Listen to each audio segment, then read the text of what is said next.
So my name's Rebecca Driscoll. I've been with Cleveland Police for 33 years this year. I joined in 1991 as a police officer.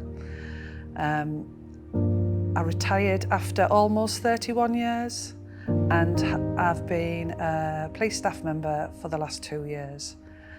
So I joined at the age of 19. I was the youngest and only female in my cohort at the time, and I was posted to Middlesbrough Police Office. Being a police officer was the only thing I ever wanted to do. I didn't have a plan B, it was my only aspiration from being a young child. So my focus in my first 2 years was to be the best I could be and to be a detective. So when I joined in 1991,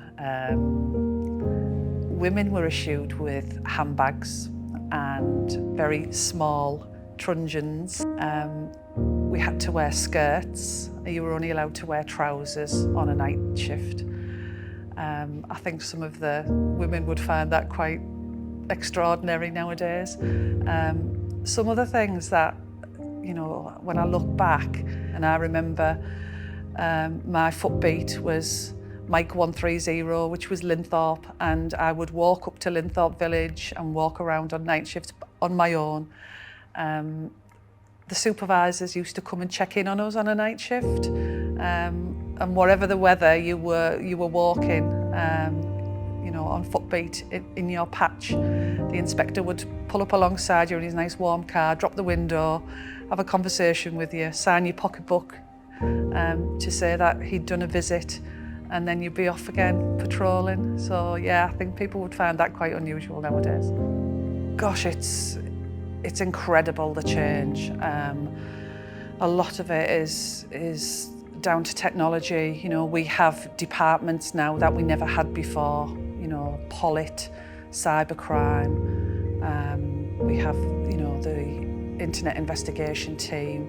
Those teams didn't exist. Some of the crimes we investigate today didn't exist. That's been the biggest change for me, the change in technology.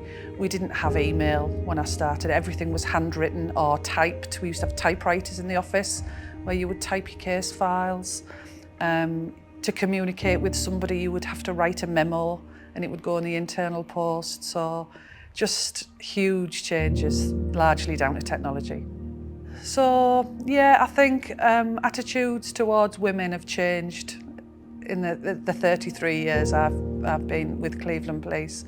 Women are holding much more senior positions now than ever before. You know, I was one of 2 women on a shift of about 30 when I joined. There's a lot more balanced representation across the organisation, which is a good thing.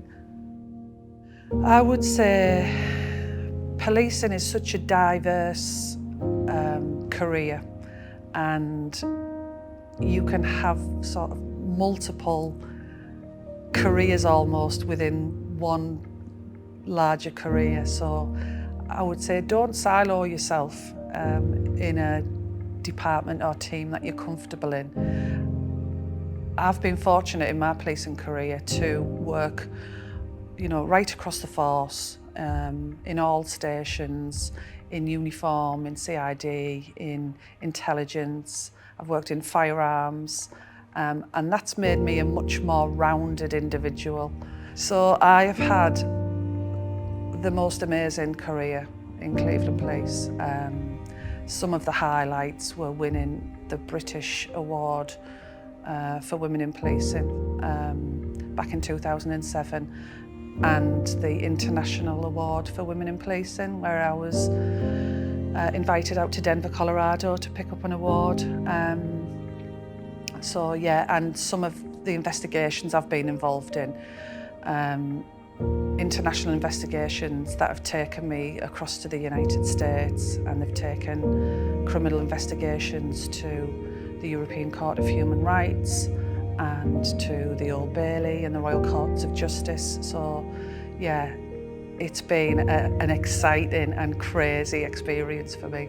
The characters I've met along my journey have made it, you know, some of the people I'll never forget.